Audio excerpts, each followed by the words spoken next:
Bien, ante todo agradecerles a todos ustedes la atención que me prestan accediendo a este pequeño detalle que les quiero hacer a todos ustedes por la celebración de este primer aniversario de mi primer libro. Ya saben que está disponible, como pueden comprobar aquí en la hoja, en la página de Facebook, en Manuel Molina, y en Acotamiento Universal, una propuesta socioeconómica, que es el título también en otra página de Facebook, y pueden acceder al PDF que el año pasado, como muchos recordarán, y desde el cual desde aquí quiero agradecerles a todos los colaboradores, a todas las personas que me han ayudado, a todas aquellas personas que directa o indirectamente han permitido, la Biblioteca Municipal de Puerto del Rosario, en fin, a tantas personas, a imprentas, en fin, a todo el mundo. Quiero agradecerles inmensamente en esta fecha el que celebremos este año de esta primera obra. Es mi primer hijo y, en fin, siempre uno está agradecido de que se le lea. De todas maneras, el regalo que les quiero hacer es que, como decía una amiga poeta mía, de mi época de instituto aquí en Las Palmas, allí en Las Palmas, me decía que para la posteridad, que es una señora muy rolliza, bueno, pues para la posteridad, o el artículo que quiero regalarles, perdón, el artículo que quiero regalarles es el número 23, que tiene mucho que ver en fin, con soluciones que podemos aportar a este país y que en este momento creo que podrían venir como anillo al dedo. Tendrán que aguantarme un poquito, en fin, algunos podrán cerrar cuando quieran, pero vamos, creo que podemos ser muy revolucionarios en este momento con esta propuesta que hago, que es el capítulo 23, que es que, pues bueno, que pienso que las máquinas también tienen que pagar lo mismo que paga un trabajador, lo mismo que un empresario le retiene a un trabajador, creo que también lo eh, tiene que hacérsele también a las máquinas. Y paso a leerles directamente. Como siempre, muchísimas gracias por estar ahí. Bien, capítulo 23. Las máquinas tienen que pagar. Y en este punto, perdón, y es en este punto donde me gustaría reflexionar sobre una teoría que mantengo hace algún tiempo y que creo que ha llegado el momento de dar a conocer, a fin de incorporarse a esta nueva normativa universalista sobre la que no paro de apologizar. Si algo fundamental está pasando en nuestro sistema de seguridad social ante los imprevistos laborales, ante imprevistos médicos o ante el objetivo de la jubilación, como elementos destacables de este seguro obligatorio de todo español o que viva con nosotros, es que está diseñado en base a la aportación constante y sistemática a dicho fondo de todos y cada uno de los ciudadanos relacionados contractualmente a través de un contrato laboral. El empresario, por un lado, el trabajador, por el otro, aportan. Dejemos de lado al autónomo, que autoaporta.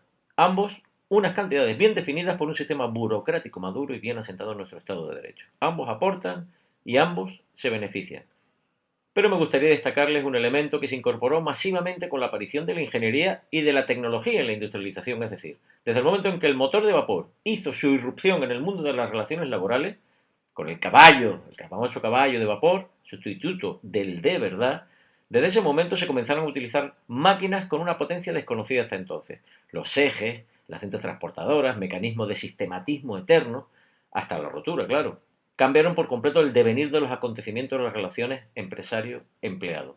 El empresario, al invertir en innovación, investigación y desarrollo, al final de todo este trabajo, convulsionó el rendimiento económico de sus líneas de producción, lo que antes un buen número de hombres y mujeres producía en un día, una sola máquina lo hacía rápido, bien y sin quejarse.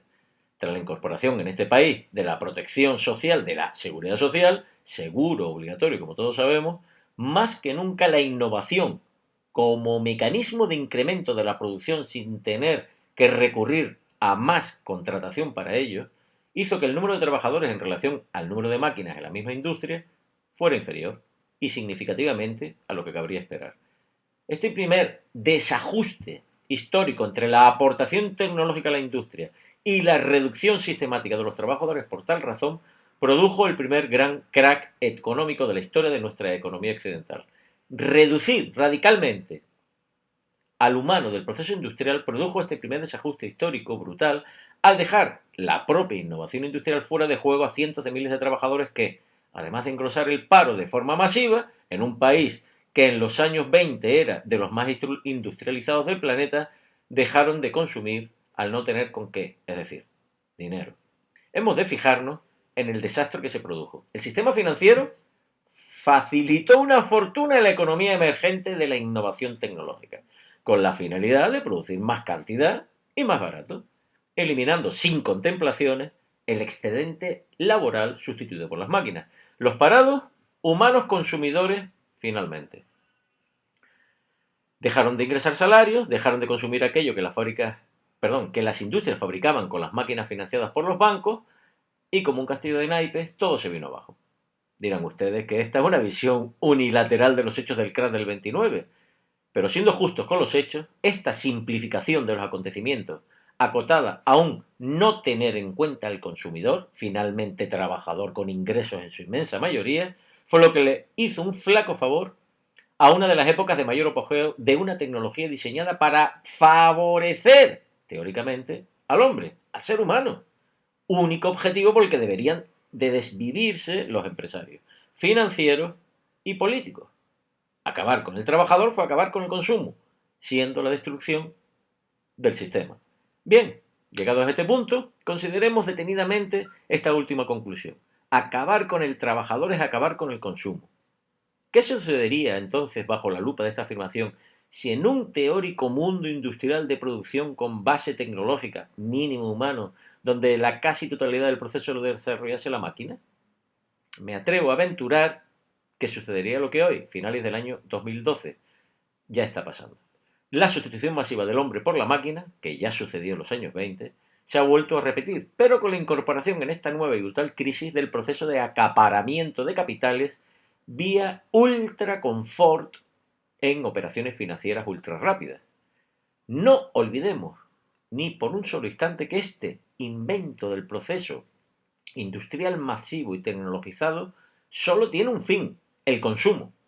Si los potenciales consumidores no tienen economía para realizar el fin de todo ese proceso, pues me temo y mucho que nos hemos equivocado de pe a pa de nuevo. Ya hemos hablado de la falibilidad del ser humano, basada en buena manera en el confort de la seguridad ante lo inhóspito de la ilusión y el desarrollo.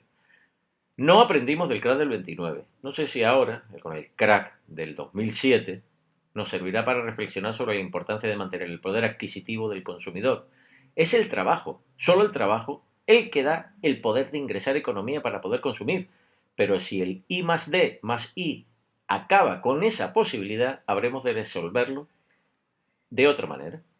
Y esta otra manera, siempre dando por hecho la subsistencia de un sistema como el de la seguridad social, que aun cuando es un aparato burocrático gigantesco, colabora necesariamente con la calidad de vida de todos los españoles, es que se corte de cuajo el desangrado que tiene la seguridad social desde hace decenios, por la incorporación de la tecnología al proceso de la sustitución del trabajador. Fíjense en la contradicción. Por un lado, amamos, fomentamos e invertimos sapiencia y economía en desarrollar el I+D+I de forma masiva, colaborando, como podemos imaginar, en mejorar sustancialmente la calidad y la cantidad de los bienes de consumo. Aumentar la tecnologización en la producción arroja una sustancial reducción de trabajadores, por definición, ya que la máquina sustituye sistemáticamente al ser humano. Y si ustedes se preguntarán cómo es posible, siendo cierta esta afirmación anterior, que el sistema no cayese antes. Y es obvio pensar que solo el crecimiento interanual de la demanda de productos de consumidores finalmente, año a año, ha ido tapando el agujero que las máquinas han generado en el poder adquisitivo. Si Occidente hubiese sido el único proveedor de bienes, creciendo sosteniblemente su mercado potencial, no solo dentro de sus fronteras, seguramente las consecuencias catastróficas que estamos viviendo actualmente se hubiesen retrasado unos decenios más. La culpa de ser tan pronto ha sido que el desarrollo tecnológico, paralelamente al de Occidente, se ha producido en el mundo, en todo el mundo, acelerando cual catalizador las consecuencias inevitables de la sustitución del ser humano por la máquina, eliminando la capacidad de consumir. La máquina no cobra, por lo tanto, no compra. Dicho de otra manera, nada procedente del proceso industrial está diseñado para ser consumido por máquinas, solo por personas.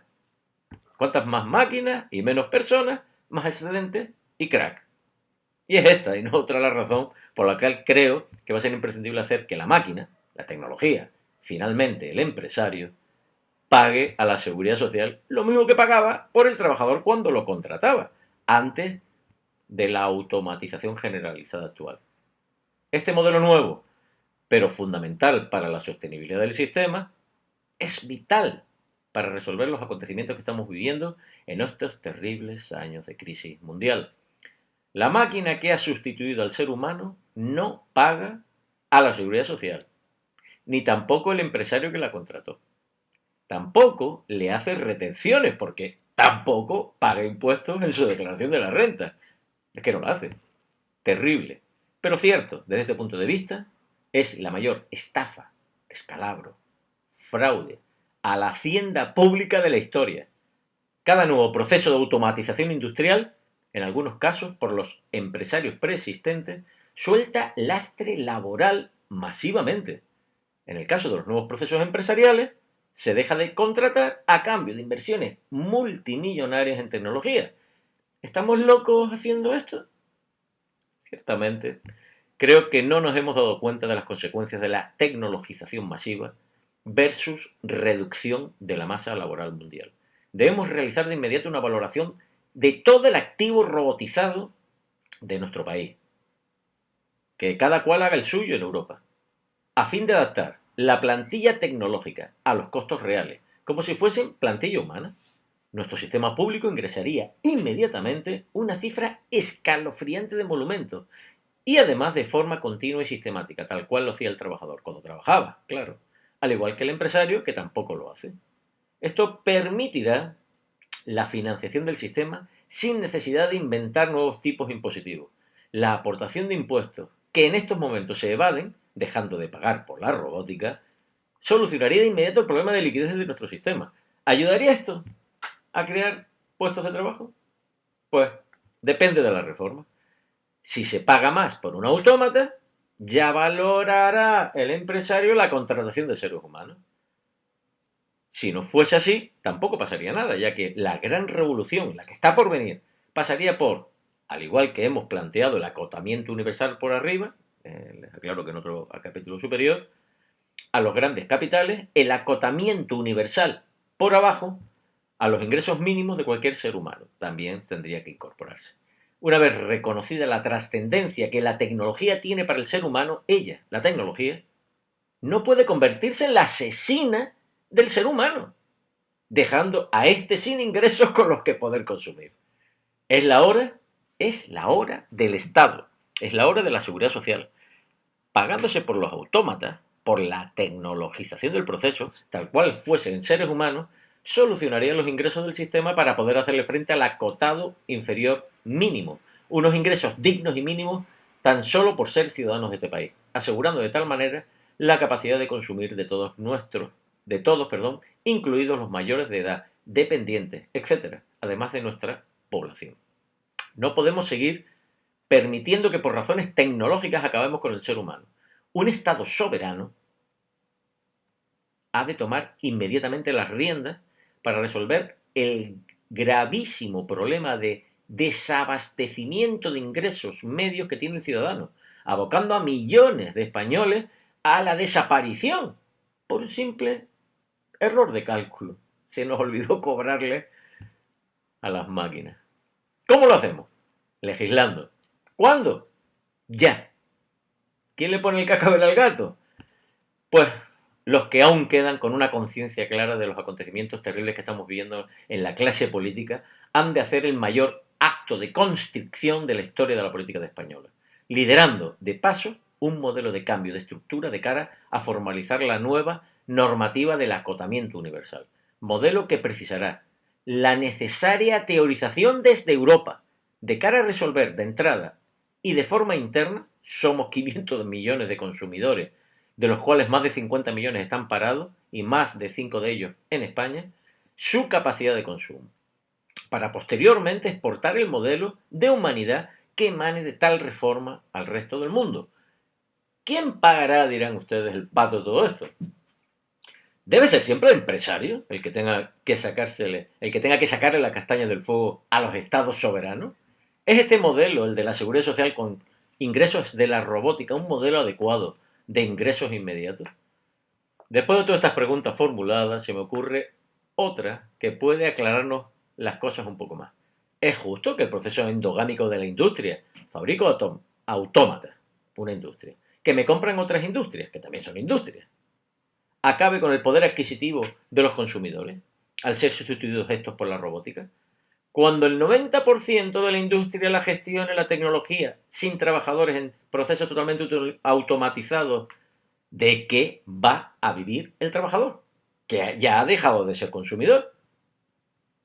Creo que no podemos seguir esperando nuevos acontecimientos sin tomar las medidas adecuadas de forma inmediata. El sistema productivo mundial está abocado más pronto que tarde a fabricarlo todo con autómatas. Cuanto antes lo aceptemos, antes dejaremos de hacer sufrir al trabajador, al consumidor finalmente. Este será en breve el hecho más relevante que se produzca en toda la faz de la Tierra. Proceso que ya ha comenzado, la sustitución del trabajador humano por el trabajador robótico, y que con seguridad llegará a sustituirlo casi totalmente. Y tenemos que elegir entre dos actitudes mientras tanto.